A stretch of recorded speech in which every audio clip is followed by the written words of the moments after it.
আল্লাহ বলেন শাহরুর রমাদান আল্লাযী উনজিলা ফীহিল কোরআন, রমাদানের মধ্যে কোরআন তোমাদেরকে দেওয়া হলো। কিন্তু আমরা কি চিন্তা করলাম? আমরা চিন্তা করলাম খালি সিয়াম পালন করলাম।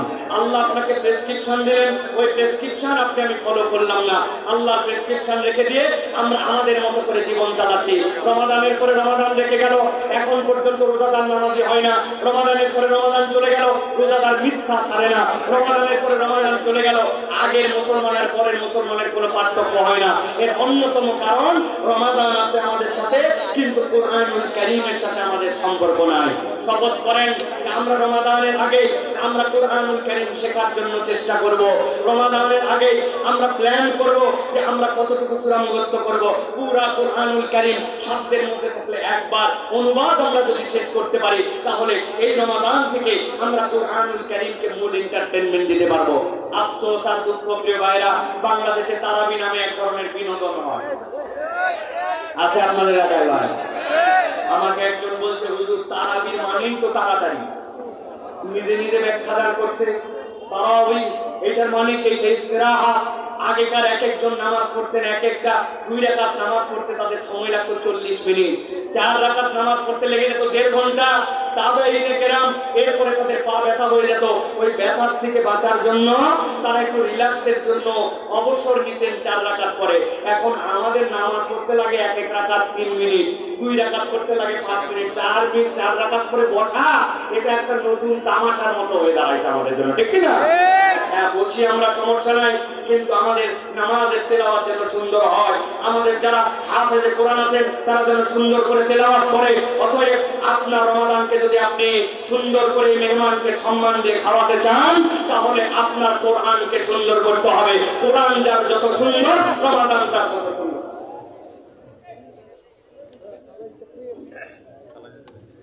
প্রিয় ভাইরা, এরপরে আপনাদের কাছে যেটা বলেছি, আর কটা দিন পরে বিশ্ব মুমিন ঘরে আসছে খুব দামি এক মেহমান, মাহে রমাদান। ওই রমাদানের জন্য চতুর্থ যে বিষয়, সেটি হচ্ছে বিনোদন। আপনি আপনার বাড়িতে যখন কোনো মেহমান এসেছে, তার জন্য কি বিনোদনের ব্যবস্থা করেছেন? আপনি বিনোদনের ব্যবস্থা করেছেন, ওয়াইফাইয়ের পাসওয়ার্ডটা ঠিক করেছেন, মনে আছে কিনা আপনাদের কাছে বলেছি। আপনি আপনার বাড়িতে একটা পত্রিকা রেখে দিয়েছেন, আপনি আপনার বাড়িতে চিন্তা করেছেন অন্ততপক্ষে তার যেন দুর্গন্ধ না লাগে, দুর্গন্ধের জন্য ওই ব্যবস্থা ঠিক করেছেন। আপনার ছাদের উপরে একটা সুন্দর দোলনা ছিল, ওই দোলনাটার এক পাশটা ছিঁড়ে গেছিল। যারা মেহমান আসছে তাদের ছোট্ট একটা বাচ্চা আছে, ওই দোলনাটাতে তুললে সে একটু আনন্দ পাবে, এই জন্য আপনি তার জন্য ব্যবস্থা করেছেন। আমার কোনো এন্টারটেইনমেন্টের ব্যবস্থা নাই, পাশে একটা সুন্দর পার্ক আছে, পাশে একটা ঘোরার জায়গা আছে। আপনি অনেক সময় সুযোগ থাকলে আপনি সেই জায়গায় গিয়ে যে আপনার মেহমানকে বিনোদন দেন। ঢাকায় যখন কেউ আমাদের বাড়িতে আসে, প্রথম রিকোয়ারমেন্ট থাকে চিড়িয়াখানায় ঘুরতে নিয়ে যাবেন তো, আমাদের জন্য একটু শিশু মেলায় নিয়ে যাবেন তো, যাই কিনা ভাই? প্রিয় ভাইরা, এখন আপনার জন্য রমাদানকে আপনি কি বিনোদন দিবেন, ভালো করে পয়েন্টটা মুখস্থ রাখেন। রমাদানের বিনোদন হচ্ছে আপনার আচার আচরণের পরিবর্তন। রমাদান আপনার কাছ থেকে দোলনাতে উঠবে না, রমাদান আপনার কাছ থেকে শিশু মেলায় যাবে না, চিড়িয়াখানা দেখতে যাবে না। কিন্তু যে রমাদান আপনার জন্য এতগুলা পয়গাম সওগাত নিয়ে এসেছে, ওই রমাদানের বিনোদন হচ্ছে আচার আচরণের পরিবর্তন। প্রিয় ভাইরা, আমি মিথ্যা কথা অব্যাহত রেখেছি, আমি চগলখুরি করি, আমি এখন পর্যন্ত বান্দার হক নষ্ট করে গীবত গিল্লা করি, আমি এখন পর্যন্ত কথাবার্তায় সুন্দর নয়। আপনার রমাদান আপনার কাছ থেকে বিনোদন পাই নাই, অতএব আপনাকে একটা প্ল্যানিং এর মধ্যে আসতে হবে। এইবার রমাদানে আমি বিনোদন দিতে চাই। মিথ্যা কথা কথায় কথায় আসতো, গালি মুখ থেকে বের হতো, আমি এখান থেকে বেরিয়ে যাব। আল্লাহ কোরআনুল কারীমের মধ্যে বলেছেন, ওয়ালা তুসাইর হাদ্দাকা লিন্নাস ওয়ালা তামশি ফিল আরদি মারহা। আমার মধ্যে একটা আমরাই আছে, একটা অহংকার আছে, আমি কথা বললে কেমন জানি ছোটে ছোটে মানুষের সাথে কথা বলি। অথচ আমি রমাদান থেকে চিন্তা করব আমার কথাটা যেন সুন্দর হয়, অহংকার যেন দূর হয়। আল্লাহ বলেন ওয়াকসুদ ফি মাশিক ওয়াগদুদ মিন সাওতিক। আল্লাহ বলতেছেন তুমি তোমার চলাফেরায় নম্র হও, তুমি তোমার কথা বলায় সুন্দর হও। আমি এখন থেকে আমার এই সকল জিনিসগুলো আইডেন্টিফাই করব। আমার একটু রাগ বেশি, বাইরে খুব ভালো, কিন্তু বউয়ের কাছে গেলে আমার গরমটা যেন কেন 100 হয়। আছে না ভাই এরকম লোক? অতএব আপনি এখান থেকে বেরিয়ে আসার জন্য চেষ্টা করবেন। আপনি যদি আপনার আচার আচরণ সুন্দর করতে পারেন, তাহলে আপনার এই মেহমানকে আপনি সম্মান দিতে পারবেন। অতএব এর জন্য আপনার একটা প্ল্যান লাগবে যে আপনি আপনার রমাদানে আচার আচরণ এবার ঠিক করবেন। প্রিয় ভাইরা, 5 নম্বর সাহেব চলে আসছেন, অনুমতি দিয়েছেন জন্য আমি আমার 2টা পয়েন্ট শেষ করতেছি। প্রিয় ভাইরা, 5 নম্বর যেটা প্ল্যানিং, সেটা হচ্ছে কি আপনার আত্মীয় এসেছে, তার জন্য আপনার জন্য নিয়ে এসেছে স্বর্ণের চেন, আপনার জন্য নিয়ে আসছে দামি শ্যাম্পু, আপনার জন্য এনেছে সাবান, আপনার জন্য এসেছে বিদেশি বিভিন্ন ধরনের গিফট। আপনি তখন চিন্তা করছেন, প্রথম দেখলাম বউ সহ আসছে, একটা শাড়ি অন্তত দেই, বাচ্চার হাতে অন্তত 500 টাকা দেই, বাচ্চার হাতে অন্তত বিস্কুট খাওয়ার জন্য, চকলেট খাওয়ার জন্য কিছু একটু দেই। আমার সাধ্যের মধ্যে আমরা একটু বিনোদন দেওয়ার চেষ্টা করি। কিচ্ছু নাই, বাড়িতে একটু শুটকি বানায় রাখছিল, একটু শুটকি পোতলা বেঁধে দিয়ে দিছে, বাড়িতে ছাদের মধ্যে একটু টমেটো লাগাইছিল, 5টা টমেটো তুলে হারিয়ে দিছে, এইটা আমার পক্ষ থেকে নিয়ে যাও। এইটুকু হলেও আমরা করার চেষ্টা করি, ঠিক না?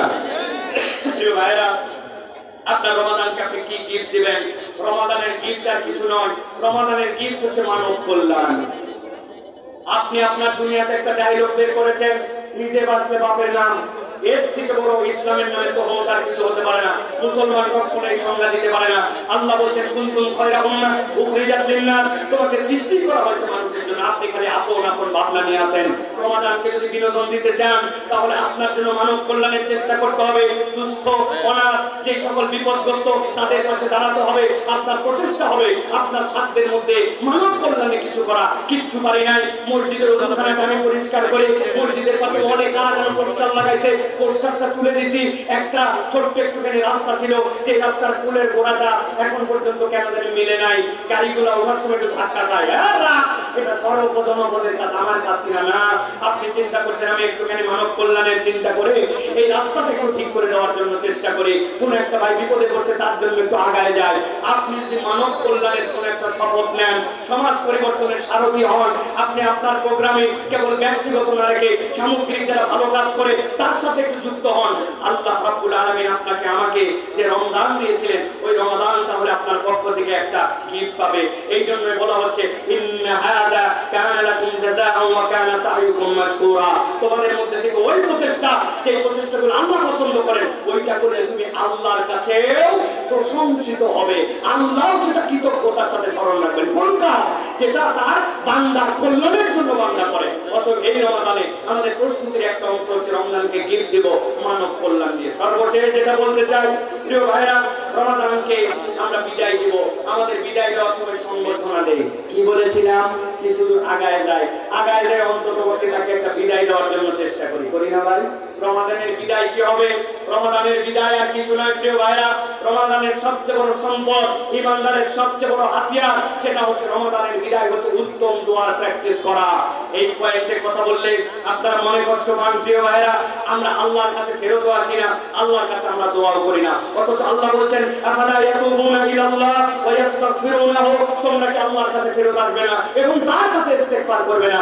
আপনি আমি আল্লাহর কাছে দোয়া করি আর ইস্তেগফার করি। আমি শত জায়গায় বলি, এই দোয়া, এই ইস্তেগফার অনেক সময় এটা স্বয়ং আমাদের জন্য বেয়াদবি হয়। আল্লাহ চাইতে বলছে কেমনে আর আমি চাই কেমনে? আমার চাওয়ার সাথে আল্লাহর যে বলে দেওয়া পদ্ধতি তার কোনো মিল নাই। ভালো করে খেয়াল করেন, এই পয়েন্টটা মাথার মধ্যে ঢুকায় রাখেন।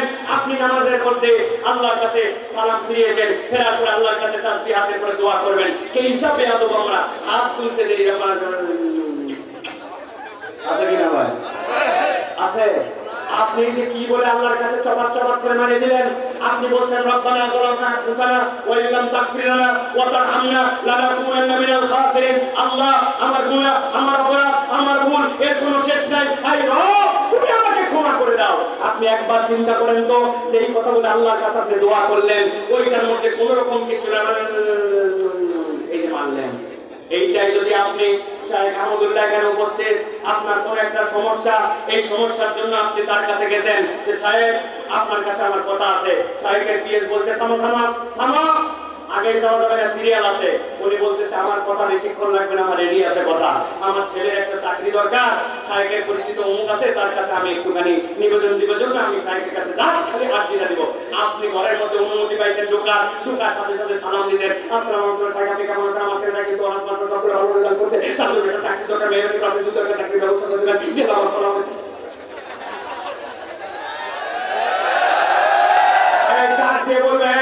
আমার কোন পিএস এই লোককে ঢুকাইছে, ও চাকরি আগে দূর করা দরকার, কোন ব্যক্তির মাথা ঠিক আছে ঠিক নাই, তাকে আমার কাছে কেন আসতে দাও? আর এই লোকটা যদি আপনার মন্ত্রী হয়, তার কাছে যে আপনার কোনো একটা নিবেদন আছে, আপনি মন্ত্রীর কাছে গেছেন, যাওয়ার পরে ঢোকাই যায় না, কোনো মতে ঢুকছেন, ঢুকে আপনি মন্ত্রীকে সালাম দেবেন, আসলে মন্ত্রী সাহেব আপনি কিন্তু আমাদের কাছ থেকে মন্ত্রী হয়েছেন, আমি কিন্তু আপনাকে মহব্বত করে ভোট আপনাকে দিতাম, আমার ছেলে কিন্তু চাকরি জরুরি দরকার, তার কাগজ ফটো সব ঠিক আছে আপনার কাছে দিয়ে গেলাম, আমাকে 7 দিনের মধ্যে চাকরি ব্যবস্থা করে দেবেন। আসসালামু আলাইকুম। ধরে একটা বান্ধে ফেলা, ঠিক না?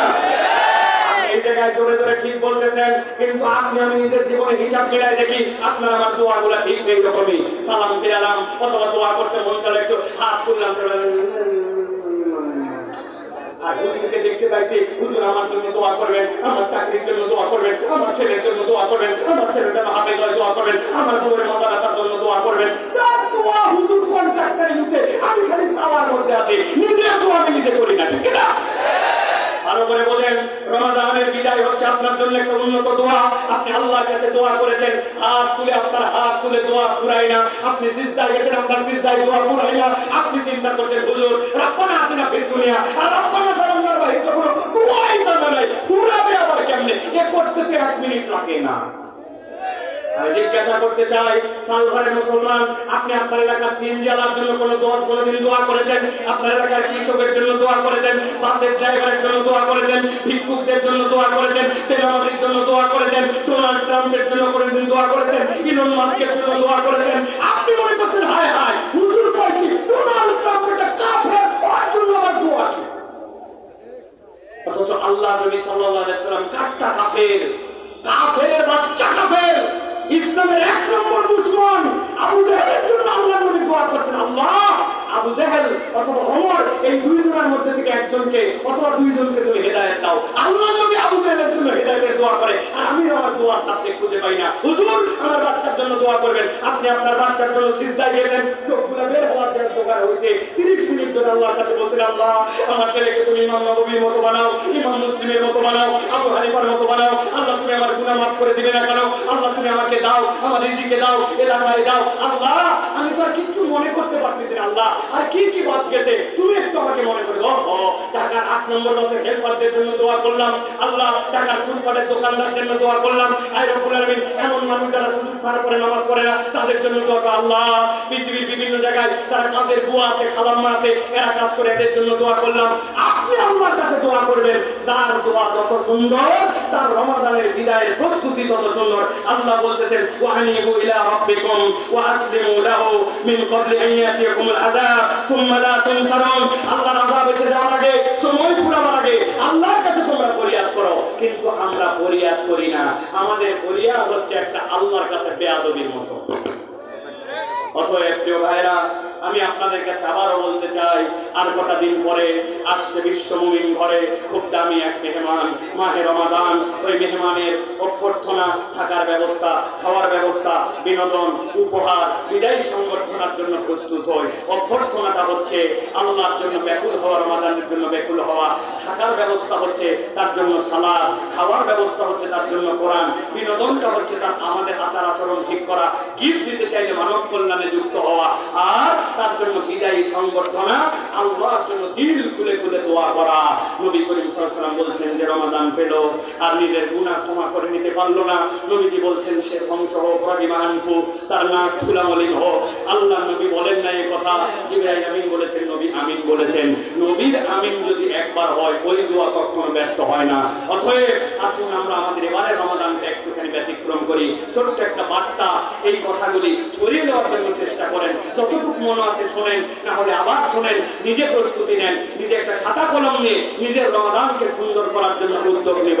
কারা কারা এখানে আছেন যারা এবারে রমাদান সুন্দর করার জন্য খাতা কলমে লিখে একটা প্রস্তুতি নেব, আগামীকাল থেকে শুরু হবে। আপনার সকলে হাত তুলবেন না ভাই, অনেকে আছে হাত তোলার জন্য রেডি হয়ে আছেন, খবরদার হাত তুলবেন না। আগে বুঝেন লিখিত ভাবে সুন্দর করে একটা প্ল্যানিং করবো রমাদান সুন্দর করার জন্য। যারা লিখবেন তারা কেবল হাত তোলেন, আর হাত তোলা যাবে না যে আমি কি করবো না করবো, কয়টা সূরা জানা আছে, কয়টা সূরা শিখবো, নিজের কোন খারাপ আচরণ আছে বাদ দেবো, মিথ্যাটা বাদ দেবো, গীবতটা বাদ দেবো, অপরকে দাওয়াত দিব, কোরআন তেলাওয়াত বাড়াবো, এক খতম কোরআন দিব, করা যাবে না, লেখা যাবে না। আল্লাহ আমাদেরকে কবুল করবেন, আল্লাহুম্মা আমিন। هذا ما عندي والعلم عند الله سبحانك اللهم وبحمدك أشهد أن لا إله আস্তাগফিরুকা ওয়া আতুবু ইলাইক। ওয়াসসালামু আলাইকুম ওয়া রাহমাতুল্লাহি